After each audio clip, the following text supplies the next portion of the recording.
quiet engineer, a rigid rule, a secret that could change everything.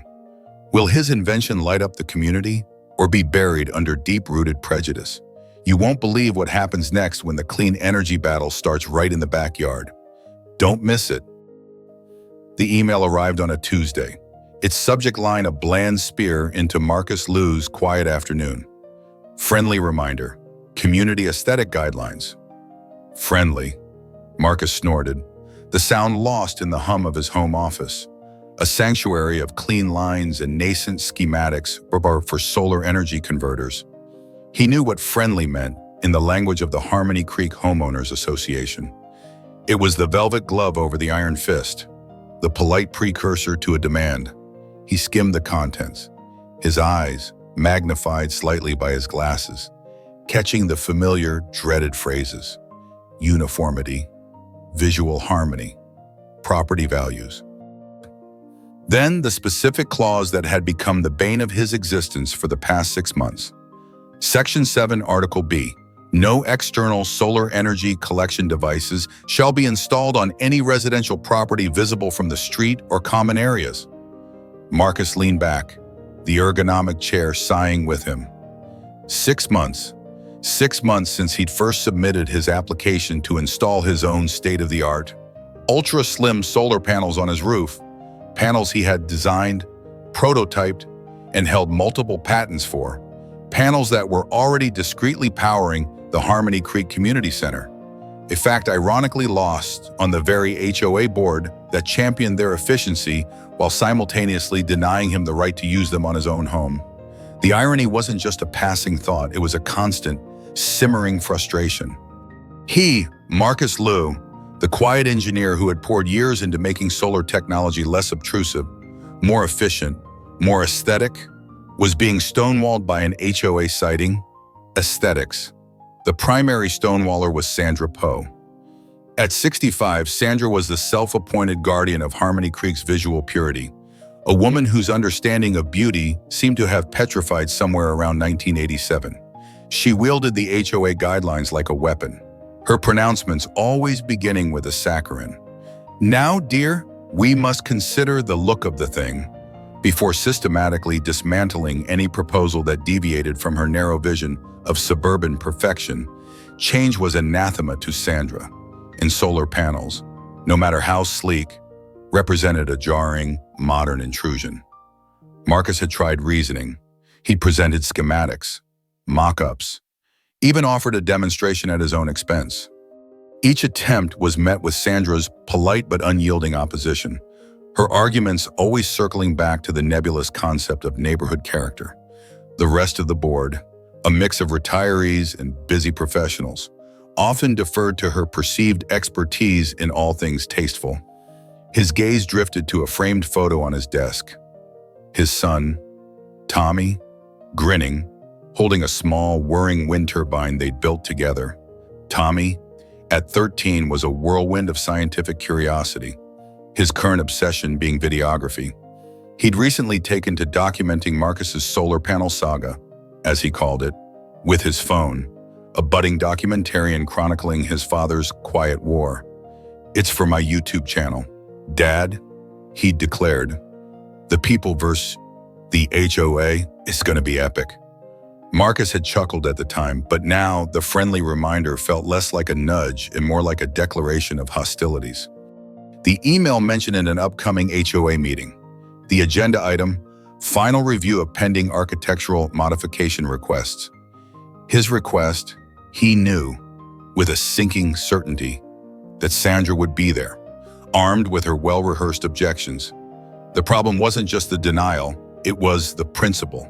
It was the galling ignorance of the HOA board, championing his technology at their central hub while denying its creator. The community center's solar array, a project lauded in the local newspaper for its forward-thinking approach to green energy, was his design. The Harmony Creek Solar Initiative, as the HOA proudly called it, ran on Liu WaveTech panels, his patented pride and joy. They just didn't know the Liu in Liu WaveTech was their quiet, bespectacled neighbor.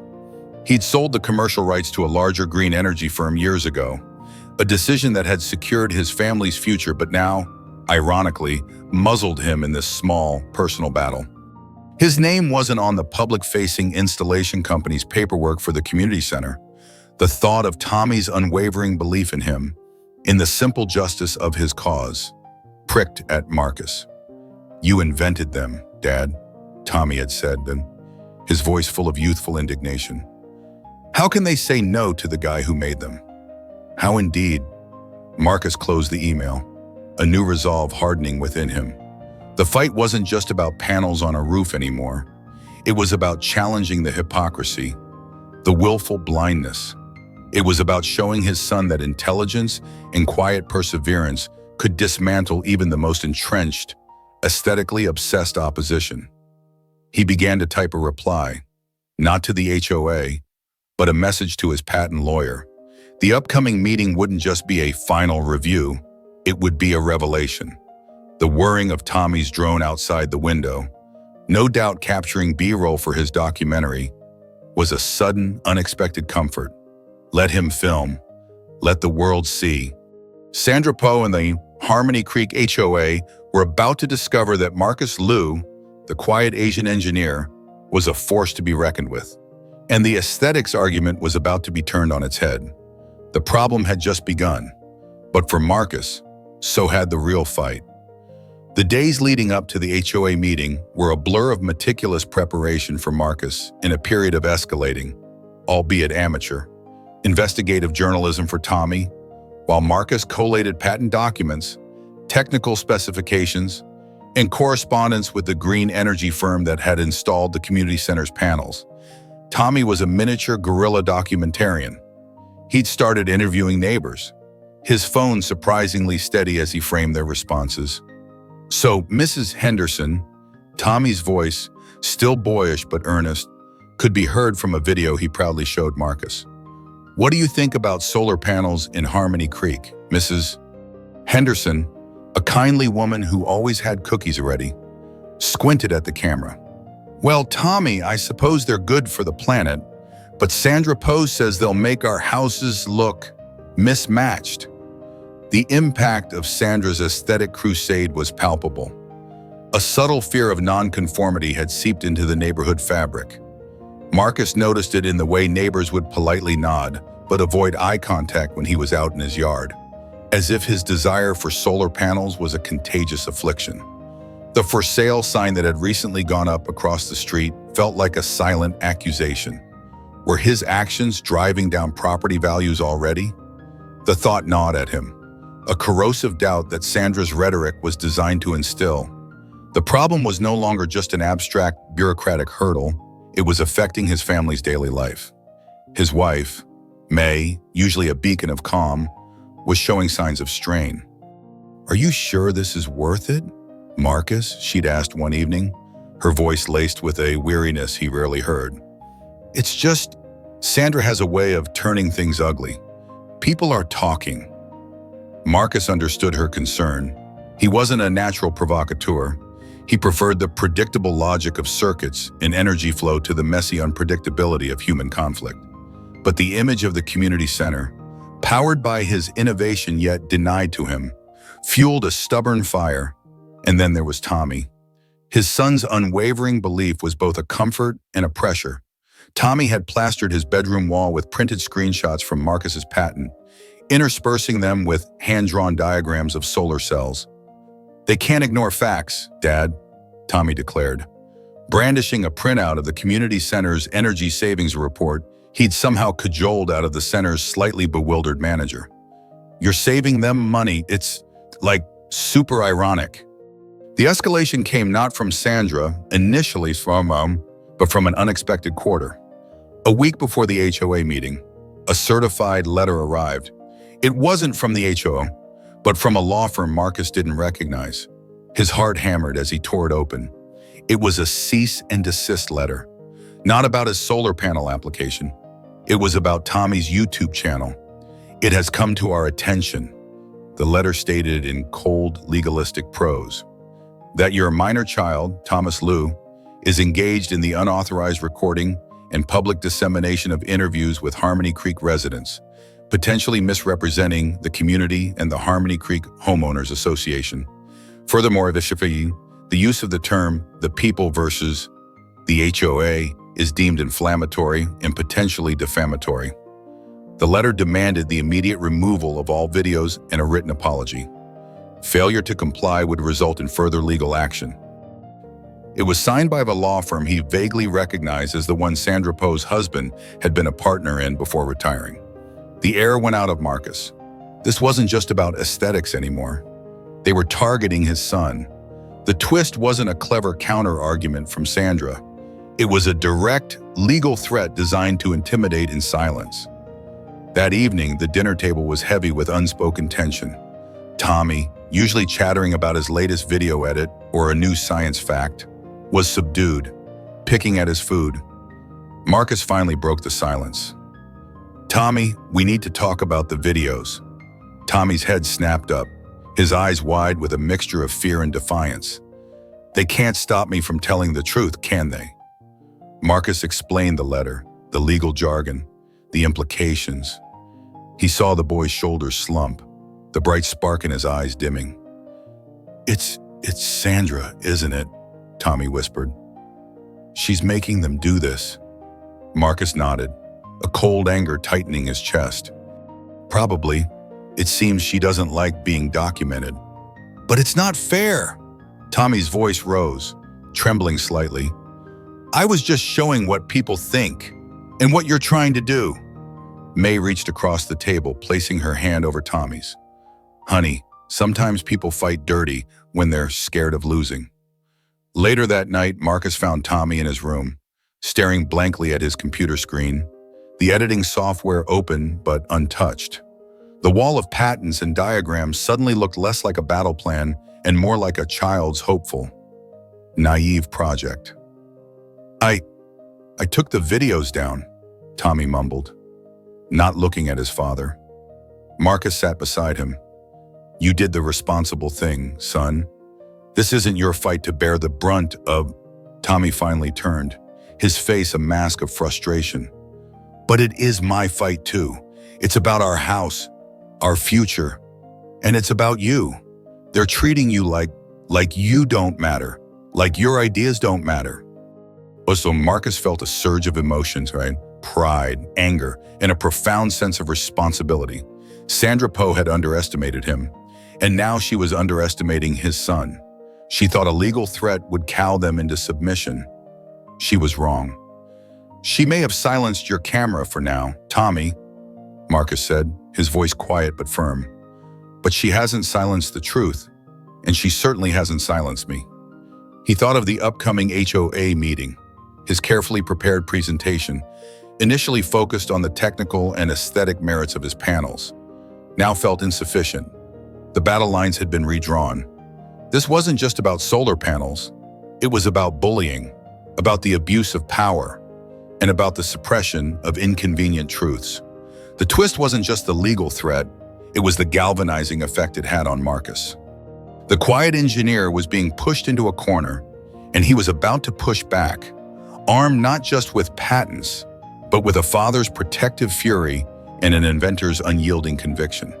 The HOA meeting was no longer a simple review. It was shaping up to be a showdown. And Marcus Liu was more determined than ever to ensure the friendly HOA, and Sandra Poe in particular, understood exactly who they were dealing with. The night of the HOA meeting was thick with an unseasonable Texas humidity, mirroring the oppressive atmosphere Marcus felt as he walked into the Harmony Creek Community Center. Tommy walked beside him, no longer with his phone overtly recording, but with a small, discreet audio recorder tucked into his pocket, a silent act of defiance Marcus had quietly approved. May was there too, a supportive presence a few steps behind, her expression a mixture of anxiety and resolve. The community room was more crowded than Marcus had ever seen it for an HOA meeting. Word had apparently spread, fanned perhaps by the whispers surrounding Tommy's silenced YouTube channel and the looming solar panel showdown. Sandra Poe was already seated at the head of the long table reserved for the board, impeccably dressed, a serene, almost regal air about her as she chatted with the HOA president. a harried-looking man named Bob. Her eyes, however, flicked towards Marcus and his family as they entered, a flicker of something unreadable. Triumph? Annoyance? Before settling back into her composed mask, the initial agenda items droned on: budget approvals, landscaping disputes, a lengthy discussion about the appropriate shade of beige for the new community notice board. Marcus sat patiently, his briefcase resting by his feet, containing not just his presentation and patent documents, but also a copy of the cease and desist letter and printouts of the Harmony Creek Solar Initiative's public praise, carefully highlighting the energy savings and environmental benefits. Finally, Hanin, Bob cleared his throat. All right, next item. The pending architectural modification request from Mr. Marcus Liu for the installation of rooftop solar panels. He looked nervously towards Sandra, then at Marcus. Mr. Liu, you have the floor. Though, as you know, the board has reviewed your previous submissions, and Mrs. Poe has already outlined the primary concerns regarding aesthetic uniformity. Marcus rose, calm despite the adrenaline coursing through him. He didn't start with his schematics or the sleek design of his panels. He started with a simple question, his voice even and clear. Before I begin, I'd like to ask the board a question. Are you all satisfied with the performance and aesthetic of the solar panel installation currently powering this very community center? A murmur went through the room. The board members exchanged uneasy glances. Bob stammered, "Well, yes, Mr. Liu, as you know, the Harmony Creek Solar Initiative is a great success. State-of-the-art, very efficient, and blends in remarkably well, according to the installers and the feedback we've received." Indeed, sir, Marcus continued, his gaze sweeping across the board members before landing squarely on Sandra Poe. It is efficient, it is discreet, it is, by all accounts, aesthetically pleasing. I know this because I designed it. A stunned silence fell over the room. Even Sandra Poe's practiced composure wavered for a fraction of a second, her smile tightening at the edges. "I'm sorry," Bob asked, bewildered. "You designed it?" "Yes," Marcus affirmed. "The Liu WaveTech panels, Model X7, currently reducing this community's carbon footprint and operational costs, are my patented design. The Liu in Liu WaveTech stands for my family name." He let that sink in, watching the ripple of shock and disbelief spread through the audience and, more importantly, across the faces of the board members. He saw Tommy give a small, almost imperceptible fist pump from the corner of his eye. Sandra Poe recovered quickly. Her voice, though still smooth, now carried a distinct edge. "Well, Mr. Liu, that's certainly an interesting claim. However, your personal involvement with a commercial product doesn't automatically grant you an exemption from community guidelines established to protect all our property values. I'm not seeking an exemption based on my involvement." "Mrs. Poe," Marcus countered, his tone hardening. "I'm seeking to highlight a fundamental hypocrisy.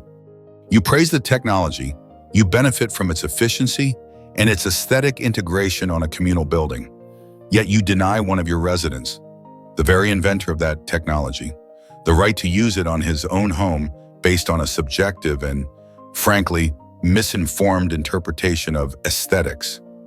He then projected his presentation onto the screen. It wasn't just about his panels, it was a side-by-side comparison. The community center's installation, sleek and barely visible from most angles. His proposed home installation, even more discreet due to the smaller scale and newer mounting hardware. He showed diagrams of wind patterns and sun exposure, demonstrating the optimal placement for efficiency and minimal visual impact. "The guidelines," Marcus stated, "speak of visual harmony. My panels are designed for that. They are a testament to the idea that sustainability and beauty can coexist. The only disharmony here, Mrs. Poe, is the dissonance between the HOA's public embrace of green technology and its private suppression of it when it comes to individual homeowners who dare to innovate." Then he played his trump card. He brought up the cease and desist letter Tommy had received. "And it seems this resistance to progress isn't limited to architectural requests. Marcus said, his voice ringing with controlled anger. When my son, a 13-year-old boy, attempted to document this community's differing opinions on the matter, to engage in a discussion, he was met with legal threats originating from a law firm with close personal ties to a member of this very board. He didn't name Sandra directly in that accusation, but every eye in the room swiveled towards her. Her face, for the first time, flushed a dull red. The hidden truth of her direct intervention, her attempt to silence a child to protect her narrative, was now laid bare. The power in the room had perceptibly shifted. Residents who had previously been swayed by Sandra's pronouncements now looked at her with doubt, some with open disapproval. The board members were squirming. The aesthetic argument, so long Sandra's unassailable fortress, was crumbling under the weight of Marcus's logic and the revelation of his identity as the innovator behind their prize solar initiative. My request is simple, Marcus concluded, his voice resonating with quiet power. Approve my installation, based on its merits, based on its clear adherence to the spirit, if not the overly restrictive letter, of your guidelines. And perhaps reconsider how this HOA treats residents who seek to contribute positively to our community, rather than simply demanding conformity to an outdated ideal. He sat down, the silence in the room now charged with a different kind of tension. It wasn't the smug certainty of Sandra Poe's previous dominance, but the uncomfortable, shifting ground of a paradigm challenged, a hidden truth revealed, and a quiet engineer who had finally and decisively found his voice. The resistance had been met, not with louder shouting, but with irrefutable facts and a moral clarity that was hard to ignore. The silence that followed Marcus's closing statement was profound, a vacuum where Sandra Poe's authoritative pronouncements usually resided. Bob, the HOA president, fidgeted with his pen, his gaze darting between Marcus, Sandra, and the other board members. The community members in attendance were murmuring, no longer in hushed whispers, but in more audible, agitated tones. The phrase "his son" in legal threats rippled through the room. Sandra Poe, for her part, looked as if she'd swallowed a particularly sour lemon. Her face, usually a mask of serene control, was blotchy, her lips pressed into a thin, hard line. She attempted to speak. A faint, "Now, this is an exaggeration," but her voice was drowned out by Mrs. Henderson, the kindly neighbor Tommy had interviewed. "Sandra, is it true?" Mrs. Henderson called out, her voice surprisingly firm. "Did you have lawyers send a letter to a 13-year-old boy for making videos?" Before Sandra could formulate a response, another resident, a retired lawyer named Mr. Davies, who rarely spoke at meetings, stood up. "As a legal professional," he began, his voice carrying authority, "I find the notion of using a cease and desist for such a matter against a minor highly questionable and, frankly, an egregious abuse of power, especially if personal connections to the law firm were leveraged. It smacks of intimidation." Sandra visibly flinched. The board members exchanged more alarmed glances. The tide had not just turned, it had become a tsunami threatening to engulf Sandra's carefully constructed reign. Bob finally found his voice, clearing his throat loudly. "Order, please, order! Mr. Liu, thank you for your presentation. Board members, do you have any questions for Mr. Liu?" One board member, a quiet woman named Ms. Albright, who usually deferred to Sandra, spoke up. "Mr. Liu, I just want to clarify. The panels on this community center, they are identical in technology and basic design philosophy to what you propose for your home, just scaled differently?" "Essentially, yes, Ms. Albright," Marcus confirmed. "The home units are, if anything, even more streamlined, benefiting from the latest iterations of the mounting system for residential applications. They are designed to be less obtrusive than many standard commercial models, including the ones efficiently serving us right now." "And the Liu Wave Tech Company," another board member, Mr. Henderson, no relation to Mrs. Henderson, the cookie lady, asked, "You founded that?" "I did," Marcus said simply. "I hold the core patents," He tapped his briefcase. "I have the documentation here, if you'd like to review it." The offer hung in the air. No one took him up on it. The truth of his claim was palpable, underscored by the sheer audacity of Sandra's previous denials in the face of it. Sandra made one last, desperate attempt. "This is all very dramatic, but the guidelines are the guidelines. We must uphold them for the sake of uniformity. One exception. And where does it end?" Her voice was strained, lacking its usual persuasive charm. "With respect, Mrs. Poe," Marcus interjected calmly. "The guideline, Section 7, Article B, states, no external solar energy collection devices shall be installed on any residential property visible from the street or common areas if they detract from visual harmony. I have demonstrated that my proposed installation, due to its design and placement, will have minimal visibility and, more importantly, is inherently harmonious with modern aesthetic values. Values this HOA has already embraced with the community center. The issue isn't the guideline itself, but its narrow, prejudiced interpretation." Bob looked at Sandra, then at the faces of the other board members. He saw no support for her there. He saw embarrassment, frustration, and a dawning realization that they had been led by someone whose agenda was more about personal control than community well-being. "Well," Bob said, sighing, I think we have enough to move to a vote on Mr. Liu's application." He paused. "All in favor of approving Mr. Liu's architectural modification request for the installation of Liu Wave Tech solar panels on his residence. As presented." Hands went up. Ms. Albright's was first, firm and decisive. Then Mr. Henderson's. 2 more followed. Bob raised his own. 5 out of 7. Sandra Poe sat ramrod straight, her hands clasped tightly in her lap, her face a thundercloud. The 7th member, a close crony of Sandra's, abstained, looking down at the table. "The motion passes," Bob announced, a note of relief in his voice. A wave of applause, mixed with approving murmurs, swept through the room. Marcus felt May's hand squeeze his arm. He looked at Tommy, who was beaming, his small audio recorder still clutched in his hand, a triumphant glint in his eyes. This victory was as much his son's as it was his own. In the aftermath, Sandra Poe gathered her belongings with a stiff, jerky precision and left without a word, the regal air completely gone, replaced by a palpable aura of defeat. Several residents approached Marcus, congratulating him, some apologizing for not speaking up sooner. Mrs. Henderson gave him a hug. "You did good, Marcus. Real good. And tell Tommy he can interview me anytime for his channel." The following week, the installation crew arrived.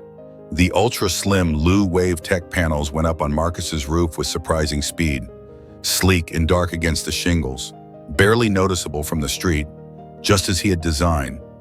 Tommy, his YouTube channel reinstated after a sheepish phone call from Bob to Marcus, and likely a very uncomfortable conversation between Bob and Sandra's husband's former partners, filmed the entire process, narrating with newfound confidence.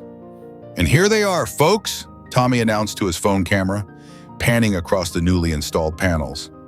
"The Liu Wave Tech X7s, invented by my dad, Marcus Liu, powering our home, and soon, maybe, more homes in Harmony Creek. Because sometimes, fighting for what's right means proving that progress and aesthetics aren't enemies, especially when the guy who wrote the rulebook on aesthetic solar is living right next door." A few weeks later, Marcus received another email from the HOA. This time, the subject line read, "Proposed Amendment to Community Aesthetic Guidelines, Section 7, Article B." They were forming a subcommittee to review and modernize the rules regarding solar installations. And they wanted Marcus Liu, given his evident expertise and commitment to the community, to chair it. Marcus smiled. The battle had been won, not with shouting, but with quiet facts, unwavering perseverance, and the undeniable truth of his innovation. The real fight had indeed just begun. But now it was a fight he was leading, to bring more light, in every sense of the word, to Harmony Creek. His invention wouldn't be buried. It would, quite literally, light up the community, starting with his own backyard, a testament to the quiet engineer who dared to challenge a rigid rule and, in doing so, changed everything. Marcus Liu's journey proves that one voice can make a difference, even in the face of overwhelming opposition, from tense confrontations to the ultimate triumph of truth and innovation. Thanks for watching. Don't forget to like, subscribe, and share your thoughts on this battle with us.